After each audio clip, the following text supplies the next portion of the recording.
बात करते हैं बिहार चुनाव को लेकर। जी हां, चुनाव आयोग ने बिहार विधानसभा चुनाव के लिए मतदान की तारीखों का ऐलान कर दिया है। तारीखों के ऐलान के बाद मुख्यमंत्री नीतीश कुमार ने प्रेस कॉन्फ्रेंस की है। राज्य में 3 चरणों में मतदान होंगे। पहले चरण की वोटिंग 28 अक्टूबर, दूसरे चरण की वोटिंग 3 नवंबर और तीसरे चरण की जो वोटिंग होगी वो 7 नवंबर को होगी। तो वहीं 10 नवंबर को मतगणना होगी। प्रेस वार्ता में नीतीश कुमार ने कहा कि हम भारत के चुनाव आयोग द्वारा बिहार विधानसभा चुनाव की तारीखों की घोषणा का स्वागत करते हैं। उन्होंने कहा कि जनता मालिक है और जनता ने 2005 में से हमें मौका दिया है। उससे साफ है कि जनता को हम लोगों पर भरोसा है और जनता अगर आगे भी मौका देगी तो काम करते रहेंगे। मुख्यमंत्री ने कहा कि जो कुछ भी हमने चुनाव के पहले कहा और क्या क्या काम करे उनका क्रियान्वित किया गया है। आप खुद देख लीजिए कि हर क्षेत्र में वृद्धि हुई है। उन्होंने कहा कि अक्टूबर तक वादे किए गए हर काम को पूरा कर लेंगे। मुख्यमंत्री ने कहा कि बिहार के हर क्षेत्र में विकास हो रहा है। उन्होंने ये भी कहा है कि 7 निश्चित वन में से ज्यादातर काम पूरे हुए और कुछ काम हो भी रहे हैं। इसके बाद 7 निश्चित 2 कार्यक्रम की शुरुआत की जाएगी। अस्पताल से लेकर शिक्षा के क्षेत्र तक में काम हुए हैं। उन्होंने कहा है कि हर घर जल पहुंचाने का काम किया गया है और शौचालय का भी काम लगभग पूरा हो गया है। मुख्यमंत्री ने आगे कहा है कि हर घर को गली में पक्की सड़क बनवाया जाएगा। तो बता दें आपको कि बिहार विधानसभा चुनाव को लेकर सभी पार्टियां अब तैयारी में लगी हुई हैं और इसी को लेकर कल ईसी ने प्रेस कॉन्फ्रेंस करके तारीखों का ऐलान कर दिया, जिसमें बताया कि 28 अक्टूबर को पहले चरण का चुनाव होगा और वहीं फिर 3 नवंबर और उसके बाद 7 नवंबर को चुनाव होगा। और बता दें आपको कि 10 नवंबर को मतगणना की जाएगी, परिणाम आ जाएंगे। उसके बाद ही पता लगेगा कि सरकार किसकी बनी है, किसके सर पर ताज होगा। तो इसी को लेकर नीतीश कुमार अब तैयारियों में लग गए हैं। नीतीश कुमार ने खुद प्रेस कॉन्फ्रेंस की और उसके बाद उन्होंने इलेक्शन कमीशन का स्वागत भी किया।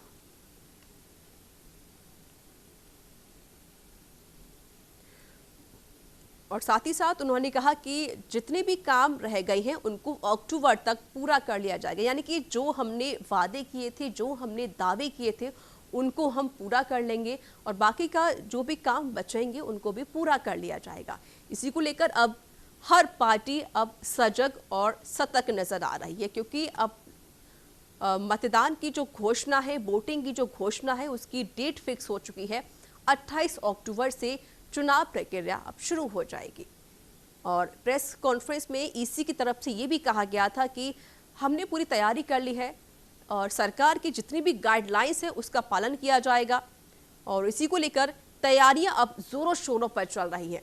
और इसी की मद्देनजर रखते हुए खुद मुख्यमंत्री नीतीश कुमार ने प्रेस कॉन्फ्रेंस की और सभी जनता से मुखातिब हुए वीडियो कॉन्फ्रेंस के जरिए। उन्होंने कहा कि जिस तरीके से जो हमने वादे किए हैं वो हमने पूरे किए हैं, बाकी कुछ काम रह गए हैं उनको भी अक्टूबर तक पूरा कर लिया जाएगा। उन्होंने कहा कि बिहार के हर क्षेत्र में अब विकास हो रहा है।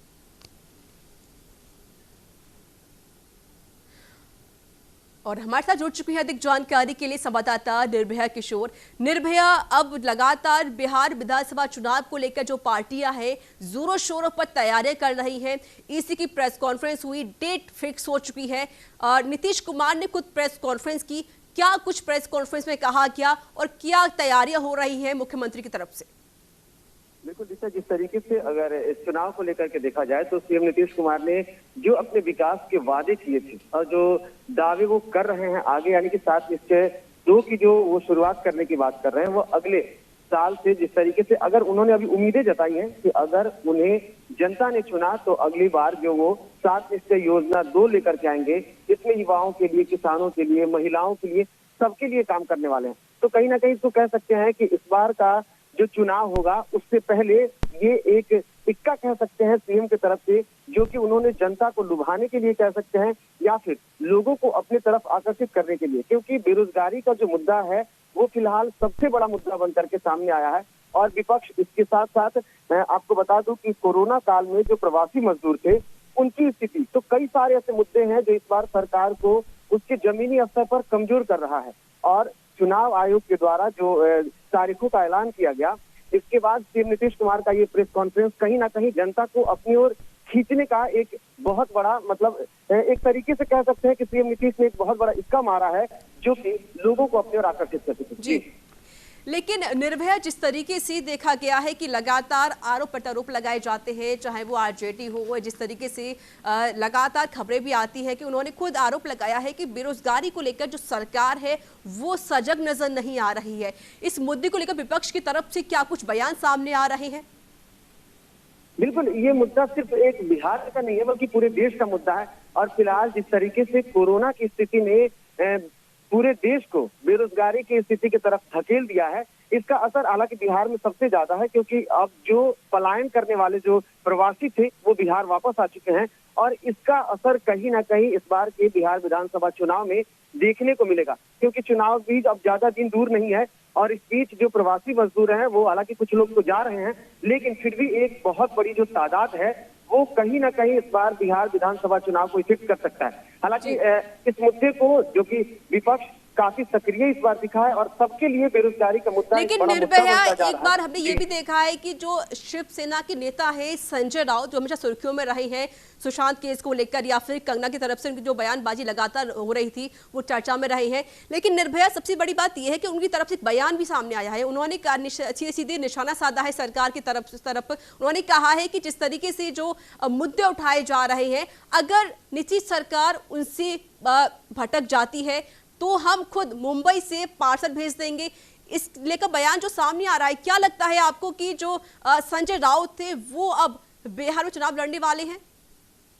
बिल्कुल ऋचा, संजय राउत को लेकर के अभी कुछ ऐसे बयानबाजी नहीं दी जा सकती, क्योंकि कहीं ना कहीं सुशांत सिंह राजपूत मामला जो धीरे से उठा बिहार में और उसके बाद इसको राजनीतिक असर देने की बात की गई, या फिर डीजीपी जो अब चुनावी मैदान में कूद चुके हैं उनको लेकर के भी संजय राउत शुरुआत से ही जो कि महाराष्ट्र सरकार पर जो आरोप लगाए गए उसको खुल करके सामने आ रहे हैं। हालांकि संजय राउत की तरफ से अभी बिहार विधानसभा चुनाव में लड़ने की ऐसी कोई स्थिति स्पष्ट नहीं हो पाई है, लेकिन जिस तरीके से वो आरोप प्रत्यारोप का जो दौर चल रहा है, ये जो चुनाव है इसमें हर तरफ से, चाहे वो बीजेपी के सहयोगी होने के कारण नीतीश कुमार इनके निशाने पर हो या फिर सुशांत सिंह राजपूत मामले को लेकर के निशाने पर हो रीता, लेकिन जिस तरीके से अगर इन पूरी स्थितियों को लेकर के देखा जाए तो विपक्ष के लिए वो एक बड़ा मतलब स्थिति मजबूत स्थिति साबित कर सकते हैं, क्योंकि संजय राउत कहीं ना कहीं अब अपनी स्थितियों को साफ करने की कोशिश में लगे हैं। क्योंकि एक तरफ महाराष्ट्र सरकार की बात करें या फिर महाराष्ट्र पुलिस की बात करें, सभी ने कहीं ना कहीं एक अलग स्थिति पैदा कर दी। जब हमारे यहाँ से जो वरीय अधिकारी गए उनको क्वारंटाइन कर दिया गया, तो इन सारी स्थितियों को लेकर के वो फिलहाल अपनी सफाई पेश कर रहे हैं, लेकिन अभी ऐसी कोई स्थिति नहीं उभर के सामने आई है कि संजय राउत जो है वो बिहार विधानसभा चुनाव में चुनावी मैदान में। निर्भया किशोर अधिक जानकारी देने के लिए।